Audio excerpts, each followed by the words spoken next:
সম্মানিত দর্শক মণ্ডলী, আমাদের সম্মুখে যে কুরবানি উপস্থিত হয়ে আসছে, এই কুরবানি সম্পর্কে আমরা প্রতি বছর কতটুকু জানি আর কি, কতটুকু শুনি ইমামের কাছ থেকে বা নিজেরাই কতটুকু মানতে পারি। ইব্রাহিম আলাইহিস সালামের জীবনী থেকে যদি আমরা খেয়াল করে দেখি, তার জীবনটা পুরোটাই পরীক্ষা।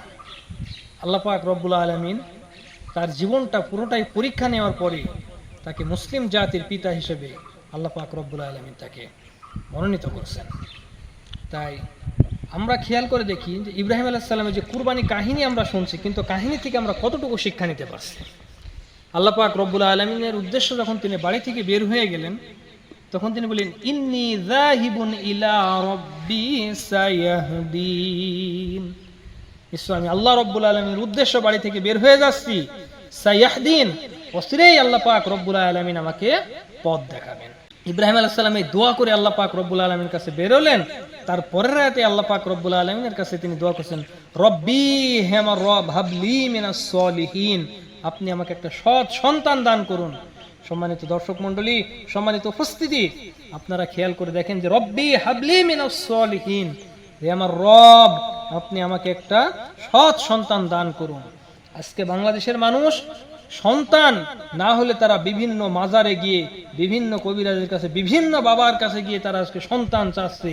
ইব্রাহিম আলাইহিস সালাম 89 বছর পর্যন্ত তার সন্তান নাই, তিনি সন্তান চাইলেন আল্লাহর কাছে।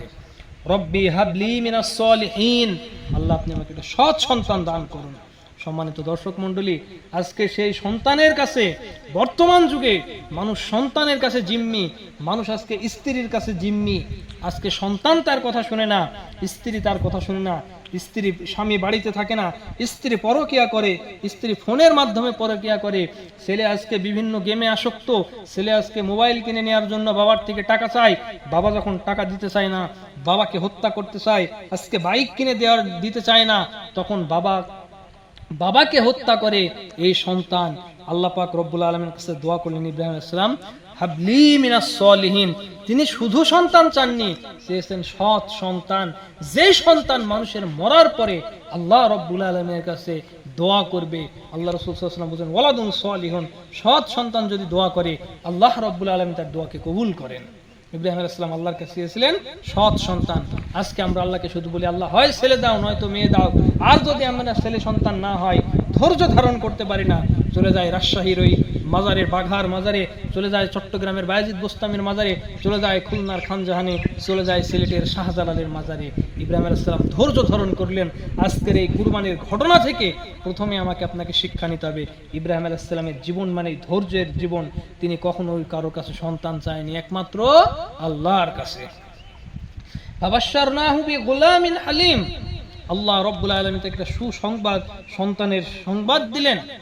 ফাবাশশারনাহু বিগুলামিন হালিম, আল্লাহ সন্তানের সুসংবাদ দিয়ে দিলেন। সন্তান চাইতে হবে আল্লাহর কাছে, আল্লাহই দিবে সন্তান, অন্য কেউ সন্তান দিতে পারে না।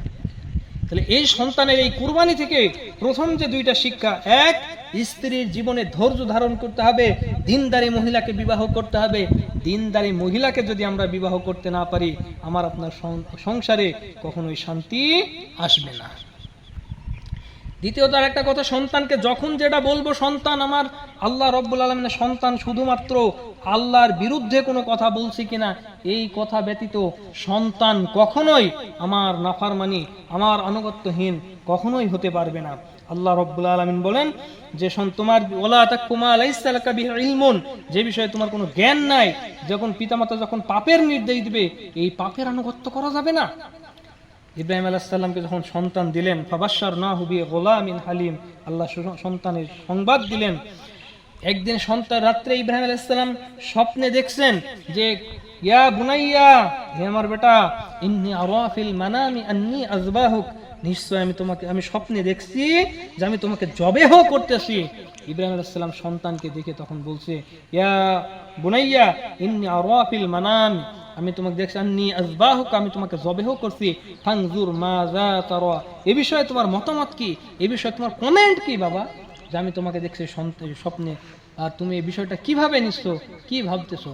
তখন ইব্রাহিম আলাইহিস সালামকে তার ছেলে বললেন, ইয়া আবাতি, হে আমার আব্বা, তিফআল মা তু'মারু সাতাজিদুনি ইনশাআল্লাহ আল্লাহ আমার আব্বা আপনি স্বপ্নে যেটা দেখেছেন আপনি সেই কাজটাই করুন, সাতাজিদুনি ইনশাআল্লাহু মিনাস সাবিরিন, আপনি আমাকে ধৈর্যশীলদের ভিতরে পাবেন, আমি আপনার এই আনুগত্যের ক্ষেত্রে কখনোই পিছপা ছড়াবো না।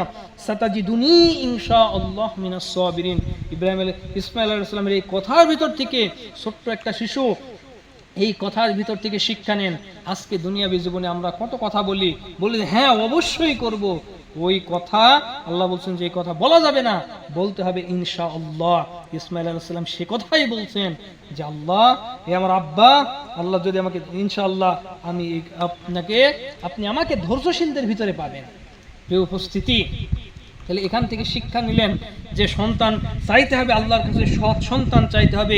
সৎ সন্তান যদি দুনিয়াতে থাকে মরার পরে আপনার জন্য দোয়া করবে, আর যদি সৎ সন্তান আপনার জন্য দোয়া না করে, এই সন্তান যদি খারাপ কাজ করে, এই সন্তান যদি আপনি জন্ম নেওয়ার পূর্বে এই সন্তানকে যদি আপনি হারাম রিজিক খেয়ে সন্তান জন্ম দেন, আপনি যদি হারাম রিজিক খেয়ে সন্তান জন্ম দেন, এই সন্তান কখনোই আপনার কথা শুনবে না, এই সন্তান আপনাকে হত্যা করবে, এই সন্তান আপনাকে বৃদ্ধাশ্রমে পাঠাবে, এই সন্তানই আপনাকে হত্যা করবে। বাংলাদেশে আমরা দেখি পুলিশ অফিসারের মেয়ে যে তার বাবাকে হত্যা করেছে, এই ঘটনা বাংলাদেশের ইতিহাসে আছে। অনেক অনেক বড় বড় শিক্ষিত ব্যক্তির পিতা এবং মাতাকে তারা বৃদ্ধাশ্রমে রেখে আসছে। কেন রেখে আসছে? আল্লাহর কাছে তারা সেইভাবে সন্তান দুনিয়াবী জীবনে চায়নি। এজন্য আমার জনৈক উস্তাদ একটা কথা বলতেন, তিনি বলতেন যে সন্তান জন্ম নেওয়ার আগে তোমার শরীরে যে রক্ত, এই যে রক্ত দিয়ে তোমার সন্তানকে তুমি জন্ম দিবে,